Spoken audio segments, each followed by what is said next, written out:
অনেক নব্য নাস্তিক এবং বস্তুবাদীরা সাধারণ মানুষের সামনে একটি বিকল্প উপস্থাপনের চেষ্টা চালিয়ে আসছে বেশ কিছু যুগ ধরে, the choice between God and science, অর্থাৎ ঈশ্বর অথবা বিজ্ঞান।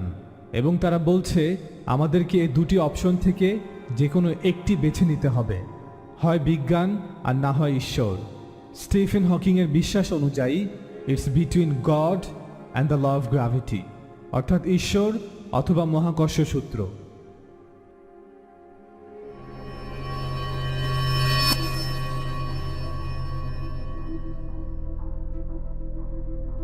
এম থিওরি সম্পর্কে বলতে গিয়ে স্টিফেন হকিং লিখেন, এম থিওরি অনুমান করে একের অধিক মহাবিশ্ব যা সম্পূর্ণ শূন্য থেকে অস্তিত্বে আসে। এই মহাবিশ্বগুলো সৃষ্টিতে ঈশ্বরের হস্তক্ষেপের কোনো প্রয়োজন নেই, বরং এই মহাবিশ্বগুলো প্রাকৃতিকভাবেই ফিজিক্যাল ল এর কারণে সৃষ্ট হয়। অর্থাৎ তিনি যা বলতে চাচ্ছেন তা হলো God or law of nature, ঈশ্বর অথবা প্রাকৃতিক কানুন। হকিং মূলত যে ভুলটি বারবার করেছেন তা হলো আ ক্লাসিক্যাল ক্যাটাগরি মিস্টেক, অর্থাৎ দুটি ভিন্নধর্মী ব্যাখ্যার মধ্যে কনফিউজড হয়ে গিয়েছিলেন। ঈশ্বর অবশ্যই এই মহাবিশ্বের ব্যাখ্যা, তবে একই ধরনের ব্যাখ্যা নয় যা একজন ফিজিসিস্ট, থিওরিটিক্যাল ফিজিসিস্টরা দিয়ে থাকেন। বিষয়টি পরিষ্কার করার জন্য আমি এখন আমাদের এই মহাবিশ্বকে একটি জেট ইঞ্জিন দ্বারা পরিবর্তন করব এবং আমরা জিজ্ঞাসা করব এটিকে ব্যাখ্যা করুন।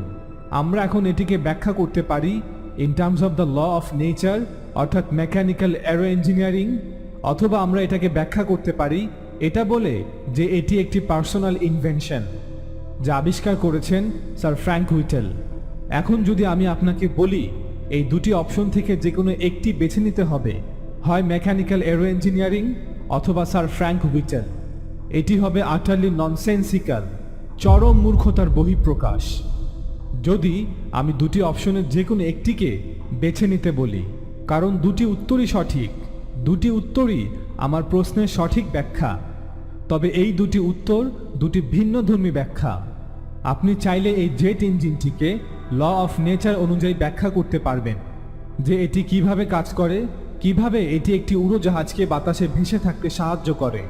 আবার আপনি চাইলে এটিও বলতে পারেন যে এই জেট ইঞ্জিনটি আবিষ্কার করেছেন স্যার ফ্র্যাঙ্ক হুইটেল। অর্থাৎ এই দুটি উত্তর একত্রে আমার প্রশ্নের ব্যাখ্যাকে সম্পূর্ণ করবে।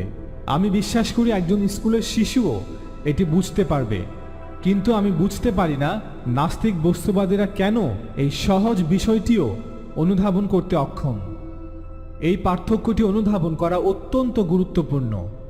রিচার্ড সুইনবার্ন বলেন, I do not deny that science explains, but I postulate God to explain why science explains. অর্থাৎ আমি বিজ্ঞানকে অস্বীকার করি না, কিন্তু আমি ঈশ্বরের অস্তিত্বকে মেনে নেই ব্যাখ্যা করার জন্য যে কেন বিজ্ঞান ব্যাখ্যা করে। এই অর্থে ঈশ্বর হচ্ছেন সকল ব্যাখ্যার ভিত্তি, অর্থাৎ সকল ব্যাখ্যার আলটিমেট ব্যাখ্যা, এবং বৈজ্ঞানিক ব্যাখ্যাগুলো হলো মূলত কমপ্লিমেন্টারি, যা সহায়ক এবং সম্পূরক। এই শিশুসুলভ ক্যাটাগরি মিস্টেকগুলো নিউটন বা আইনস্টাইন ওনারা কেউই করেননি। নিউটন যখন দ্য ল অফ গ্র্যাভিটি আবিষ্কার করেন তখন তিনি এটা বলেননি যে আমার কাছে এখন ল অফ গ্র্যাভিটি আছে, অতএব ঈশ্বরের কোনো প্রয়োজন নেই। বরং তিনি যা করেছেন তা হলো তিনি ফিলোসফাইয়া ন্যাতুরালিস প্রিন্সিপিয়া ম্যাথমেটিকা লিখেন, অর্থাৎ mathematical principles of natural philosophy, যার বাংলা প্রাকৃতিক দর্শনের গাণিতিক মূলনীতিসমূহ, যা পুরো বিজ্ঞানের ইতিহাসে সবচেয়ে সুপ্রসিদ্ধ সুপরিচিত বই, যেখানে তিনি এই আশা ব্যক্ত করেন যে হয়তো তার এই বই চিন্তাশীল ব্যক্তিদেরকে ঈশ্বরে বিশ্বাস স্থাপন করতে সহায়তা করবে। তবে কথা এখানেই শেষ নয়। দ্য ল অফ ফিজিক্স শুধুমাত্র ব্যাখ্যা করতে পারবে যে কিভাবে জেট ইঞ্জিনটি কাজ করে, কিন্তু কিভাবে এটি অস্তিত্বে এলো তা ব্যাখ্যা করতে অক্ষম। জেট ইঞ্জিনটি নিজেই এর প্রমাণ যে ল অফ ফিজিক্স এটিকে সৃষ্টি করেনি। এমন একটি কাজ বাস্তবায়ন করতে বুদ্ধিমত্তার প্রয়োজন, যে তার ক্রিয়েটিভ ইঞ্জিনিয়ারিং এর মাধ্যমে এই জেট ইঞ্জিনটি তৈরি করবে, আর তিনি ছিলেন স্যার ফ্র্যাঙ্ক হুইটেল। কিন্তু এমনকি দ্য লজ অফ ফিজিক্স এবং স্যার ফ্র্যাঙ্ক হুইটেল মিলেও একটি জেট ইঞ্জিন তৈরি করতে পারবে না, কারণ আমাদের প্রয়োজন কিছু ম্যাটেরিয়াল স্টাফ, অর্থাৎ কিছু উপাদান, পদার্থ বা বস্তু।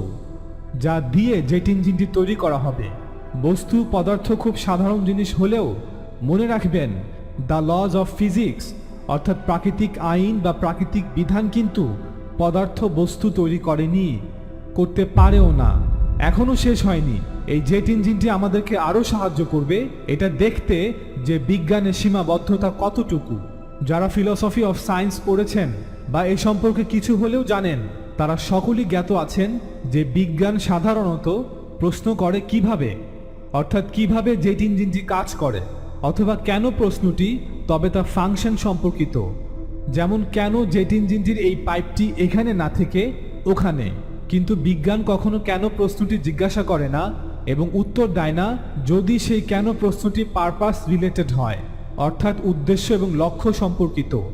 যেমন কেন এই জেট ইঞ্জিনটি তৈরি করা হলো। 1800 খ্রিস্টাব্দে ফ্রেঞ্চ গণিতবিদ পিয়ার সিমন দে লাপ্লাসের নেপোলিয়নের প্রতি করা তার সেই বিখ্যাত স্টেটমেন্ট, যখন লাপ্লাস তার লেখা একটি বই নেপোলিয়নকে উপহার দেন, তখন নেপোলিয়ন বলেন, তোমার এই বইটিতে ঈশ্বর কোথায়? তখন লাপ্লাস তাকে বলেছিলেন, I don't need that hypothesis, অর্থাৎ আমার এই অনুমান বা তত্ত্বের প্রয়োজন নেই। এবং তিনি একদমই সঠিক ছিলেন, কারণ আমরা যখন ব্যাখ্যা করব জেট ইঞ্জিন কিভাবে কাজ করে, তখন আমরা কেউই ঈশ্বরকে উল্লেখ করব না। কিন্তু আমাদেরকে এবং লাপ্লাসকে যদি প্রশ্ন করা হয় যে কেন মহাবিশ্বের অস্তিত্ব আছে, কেন কোনো কিছু না থাকার চেয়ে কিছু আছে যা এই ফিজিক্যাল লসগুলো মেনে চলে, তখন শুধু এটা ব্যাখ্যা করলেই হবে না যে কিভাবে আমাদের এই মহাবিশ্ব নির্দিষ্ট কিছু প্রাকৃতিক আইন মেনে চলে সৃষ্টির শুরু লগ্ন থেকে। কারণ প্রশ্ন হচ্ছে কেন এমনটা হচ্ছে যা হচ্ছে। অনেক নাস্তিক এই দাবিও করে থাকে যে বিজ্ঞান প্রমাণ করেছে ঈশ্বর হচ্ছে অপ্রয়োজনীয়, কিন্তু সেই নাস্তিকরা এটা লক্ষ্য করে না যে এটা মূলত তাদের একটি পূর্ব ধারণা অথবা অনুমান, অথবা তাদের এথিয়েস্ট ওয়ার্ল্ড ভিউ, বিজ্ঞানের নয়। বিজ্ঞান কখনোই ঈশ্বরকে বর্জন করেনি, কারণ এটা বিজ্ঞানের বিষয় না। বিজ্ঞানের বিষয়বস্তু হচ্ছে এটা ব্যাখ্যা করা যে আমাদের এই মহাবিশ্ব অর্থাৎ ন্যাচারাল ওয়ার্ল্ড কিভাবে কাজ করে। আপনারা হয়তো লক্ষ্য করেছেন যে বিজ্ঞানীরা আমাদের এই মহাবিশ্ব যেখানে আমরা বাস করি এখানে স্থাপন করেনি, অথবা মহাবিশ্বকে তারা সৃষ্টিও করেনি। বরং প্রকৃত বিজ্ঞানীরা একথা স্বীকার করেন যে বিজ্ঞানীরা গবেষণা করে গিভেন উইথ আ গিভেন, অর্থাৎ এই মহাবিশ্ব হচ্ছে গিভেন, প্রদত্ত, এবং যা দিয়ে এই মহাবিশ্বকে গবেষণা করি সেটাও গিভেন, প্রদত্ত, অতএব গিভেন উইথ আ গিভেন। তাই আমাদের উচিত যথেষ্ট বিনয়ী হয়ে এটা উপলব্ধি করা যে মূলত আমরা যা কিছু করছি, যত গবেষণা, অনুসন্ধান, যত ব্যাখ্যা, তা মূলত studying a given with a given, অর্থাৎ প্রদত্ত একটি জিনিসকে আরেকটি প্রদত্ত জিনিস দিয়ে গবেষণা করছি, এবং যে সকল জিনিস মাধ্যম হিসেবে ব্যবহার করছি গবেষণার কাজে সেগুলোও প্রদত্ত। অক্সফোর্ড ইউনিভার্সিটির ম্যাথের প্রফেসর জন কার্সন লেনেক্স পিটারকে জিজ্ঞাসা করেন, পিটার আমাকে বলো তোমার কি মনে হয় এই মহাবিশ্বকে কে সৃষ্টি করেছে? তখন তার বন্ধু পিটার বলেন গণিত। তখন জন লেনেক্স হাসতে থাকেন। তার বন্ধু বলেন তুমি কেন হাসছো? তিনি বলেন আমি নিজে একজন ম্যাথমেটিশিয়ান এবং এটা এখন পর্যন্ত আমার জীবনে শোনা সবচেয়ে সিলিয়েস্ট স্টেটমেন্ট। পিটার বললেন কেন? জন লিনেক্স বললেন একের সাথে এক যোগ করলে 2 হয়, কিন্তু এটা কি কখনো তোমার পকেটে 2 পাউন্ড সৃষ্টি করবে? মূলত এই অসাধারণ যুক্তিটি জন লিনেক্স লিখেছেন সিএস লুইস থেকে। সিএস লুইস ছিলেন গত শতকের একজন অন্যতম বিখ্যাত থিওলজিয়ান, যিনি অক্সফোর্ড এবং ক্যামব্রিজ এই দুটো ইউনিভার্সিটিতেই একাডেমিক পজিশন হোল্ড করতেন। সিএস লুইস লেখেন, the laws of nature they produce no events, for every law says if you have A then you will get B. অর্থাৎ প্রকৃতির আইন কখনো কোনো ঘটনার জন্ম দেয় না, কোনো কিছু সৃষ্টি করে না। প্রকৃতির প্রতিটি আইন বলে যদি তোমার কাছে এ থাকে তবে তুমি বি পাবে, কিন্তু আগে তুমি এ কে খুঁজে বের করো। প্রকৃতির আইন তোমার জন্য তা খুঁজে দিবে না। এবং তিনি শেষ করেন চমৎকার একটি লাইন দিয়ে, bookkeeping continued to all eternity could never produce one farthing. অর্থাৎ অনন্তকালের হিসাব রক্ষণ কখনো একটি পয়সাও সৃষ্টি করতে পারবে না।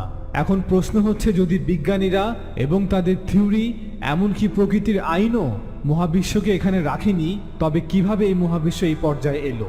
স্টিফেন হকিং তার বই দ্য গ্র্যান্ড ডিজাইন এবং আ ব্রিফ হিস্টোরি অফ টাইমে ইঙ্গিত দেন যে মহাবিশ্বকে সৃষ্টি করতে আমাদের শুধু প্রয়োজন দ্য ল অফ গ্র্যাভিটি। এবং যখন তাকে একটি আমেরিকান টিভি প্রোগ্রামে জিজ্ঞাসা করা হয় যে গ্র্যাভিটি কোথা থেকে এসেছে, হকিং উত্তর দিয়েছিলেন এম থিওরি। অর্থাৎ তার বিশ্বাস হচ্ছে গ্র্যাভিটি আসে থিওরি থেকে। তাহলে থিওরি হচ্ছে গ্র্যাভিটির স্রষ্টা। যদি কেউ বলে যে থিওরি অথবা ফিজিক্যাল ল কোনো কিছুকে অস্তিত্বে আনতে পারে, তাহলে অবশ্যই তিনি ভুল বুঝেছেন যে থিওরি কি। বিজ্ঞানীরা থিওরি নির্মাণ করেন গাণিতিক সূত্র ব্যবহার করে, যা প্রকৃতিতে থাকা বিভিন্ন ন্যাচারাল ফেনোমেনাকে, প্রকৃতির বিভিন্ন অবস্থাকে বর্ণনা করে। কিন্তু এই থিওরি এবং লসগুলো কোনো কিছু সৃষ্টি করা তো দূরের কথা, কোনো অস্তিত্বের কারণও নয়। স্টিফেন হকিং নিজেই একটি ফিজিক্যাল লয়ের উদাহরণ দিয়েছিলেন, the sun rises in the east and sets in the west. সূর্য পূর্ব দিক থেকে ওঠে এবং পশ্চিমে অস্ত যায়। আমরাও একমত যে এটি একটি ফিজিক্যাল ল, এটি একটি নিরীক্ষিত ধারাবাহিকতা। আমরা এটি বর্ণনা করতে পারবো এবং এ ব্যাপারে ভবিষ্যৎবাণীও করতে পারবো। কিন্তু এই ল, যা সূর্য মেনে চলে পূব আকাশে উদিত হয় এবং পশ্চিমে অস্ত যায়, তা এই সূর্যকে নাড়ায় না বা চালিতও করে না, এবং অবশ্যই এই ল সূর্যকে সৃষ্টিও করেনি। হকিং নিজেই এই উদাহরণ দিয়েছিলেন, কিন্তু তিনি নিজেই তা অনুধাবন করতে ব্যর্থ হন। নিউটনের ল অফ মোশন বা গতিসূত্রসমূহের কোনোটি মহাবিশ্বে আজ অবধি টেবিলের উপরে একটি স্নুকার বলকেও নাড়াতে পারেনি। বরং একজন ব্যক্তি যার হাতে একটি কিউ থাকে, তিনি তার কিউ দিয়ে স্নুকার বলটিকে তার স্থান থেকে মুভ করায়। দ্য ল অফ মোশন শুধু ব্যাখ্যা করবে যে স্নুকার বলটিকে আঘাত করলে পরবর্তীতে কি হবে, কিন্তু ল কোনো কিছুকে ঘটায় না অথবা কিছু সৃষ্টিও করে না। অতএব নাস্তিকদের এই দাবি যে আমাদের এই মহাবিশ্ব প্রাকৃতিকভাবেই ফিজিক্যাল লয়ের কারণে উদ্ভূত, তা সম্পূর্ণ মিথ্যা ও নিছক একটি অযৌক্তিক বিশ্বাস। নাস্তিকরা সব কিছুকে বিশ্বাস করতে রাজি, কিন্তু সৃষ্টিকর্তাকে নয়। অথচ আমরা এমন একজন ঈশ্বরকে বিশ্বাস করি যিনি গড অব দ্য গ্যাপস নন, বরং God of the whole show, যিনি এই মহাজগৎ সৃষ্টি করেছেন এবং এর অস্তিত্বকে টিকিয়ে রেখেছেন। ঈশ্বর ছাড়া ফিজিসিস্টদের কাছে কিছুই থাকবে না গবেষণা ও পর্যবেক্ষণ করার জন্য। অতএব যত বেশি আপনি বিজ্ঞানকে বুঝবেন, আপনি তত বেশি সৃষ্টিকর্তার প্রতি কৃতজ্ঞ হবেন।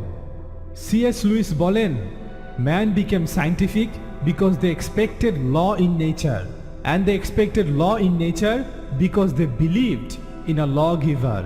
অর্থাৎ মানুষ বিজ্ঞান মনস্ক হয়েছে কারণ তারা প্রকৃতিতে নিয়ম শৃঙ্খলা প্রত্যাশা করত, এবং তারা প্রকৃতিতে নিয়ম শৃঙ্খলা আইন প্রত্যাশা করত কারণ তারা একজন আইন প্রণেতা বিধানকর্তাকে বিশ্বাস করত।